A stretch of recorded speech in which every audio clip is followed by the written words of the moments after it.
A Spiral, Chapter 18, The Unfolding. Breakfast was cleared just as the hall was filled with the elderly, the herders, and women and children. Elder Toro greeted all with his palm uplifted and then brought it down with palm facing his heart, and all present did likewise.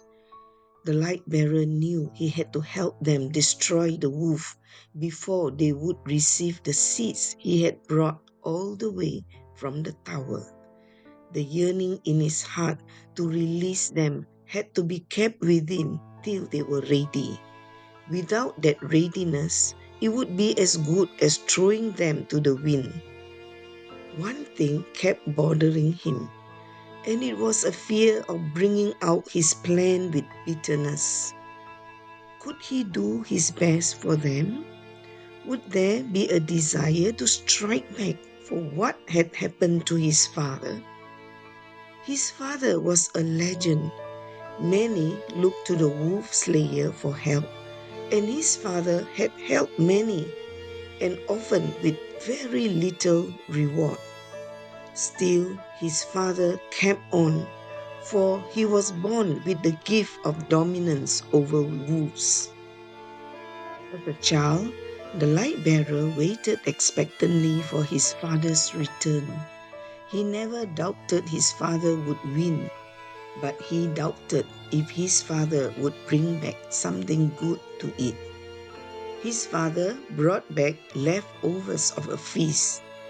They saw how easily he killed the wolves, and so they did not care to reward him well. In due time, they felt he was obliged to them for giving him a job. Some even said, as it was a gift, it was not hard earned. All the reasons or excuses given made his family poor and his children unable to rise up in life. The light bearer remembered the day his brother told his father that he would never become like his father. He would not be a slave of men, and if they needed his help, he would ask for a big fee. His brother also refused to wear the emblem of the sun, but made a new emblem that showed a picture of a slayer of wolves. The report about his brother's successes that came to his ears saddened him, for it also told him about how his brother was labeled a wolf of wolves. Yet they turned to him, for there was no one else around. Here was the same type of people who hurt him and his brother through their treatment of his father. Ira's face stood between his desire to help and his hurt. The plan had to be unfolded, for he too had the gift of dominance over wolves. His heart raced in excitement at the thought of killing a wolf. He had never done it before, but the plan came to him as naturally as light came at daybreak. The thrill was far greater than the fear of the danger of the hunt. He understood why his father continued even when there was not much return. The aliveness of exercising a gift long hidden, stifled, and asleep reverberated right to his bones. Elder Toro waited for the light bearer. He noted the glance of the light bearer at Ira. He smiled and nodded. The light bearer blushed and looked away. With great excitement, he laid out the plan. Wolves that were strong and able to sniff out traps and poison were to be respected as they were not ordinary wolves. These were wolves born in the presence of the mist. Some of them were overtaken by identity stealers, and some had relationships with ancient creatures. That is how legends of werewolves arose. These were the wolves who then conceived with other wolves to bear cubs which were more vicious and abnormal. The ordinary wolves feared these ones, but obeyed their age old instinct of being subdued by the more powerful. Normal traps could not hold them.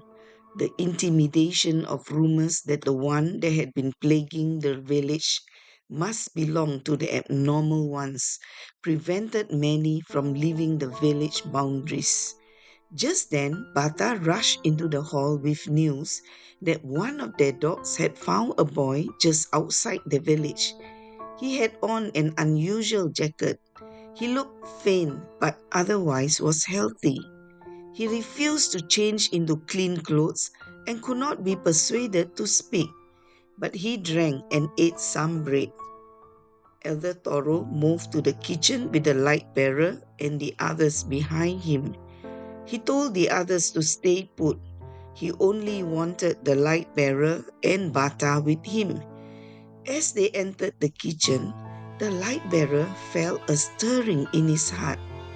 Here was a frail looking boy with an unusual jacket, but something else was hidden, and the light bearer waited to see more. A cloud seemed to hide the boy, and once in a while a shadow cast its darkness over the boy.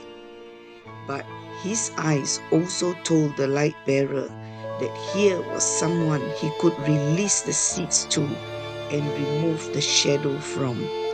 His senses told him that this boy was from the labyrinth. Elder Toro examined the jacket and touched it for a while. He noticed the pattern and the thread of fabric. He wondered if this could be a son of the lost people.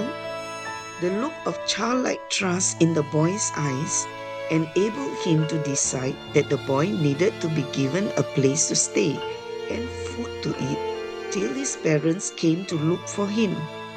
Both Elder Toro and the light bearer looked at one another, and both knew that they should help the boy.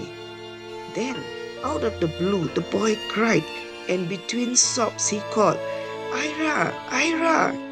Ira came in and instinctively carried him, and in no time the boy lay asleep huddled in her arms.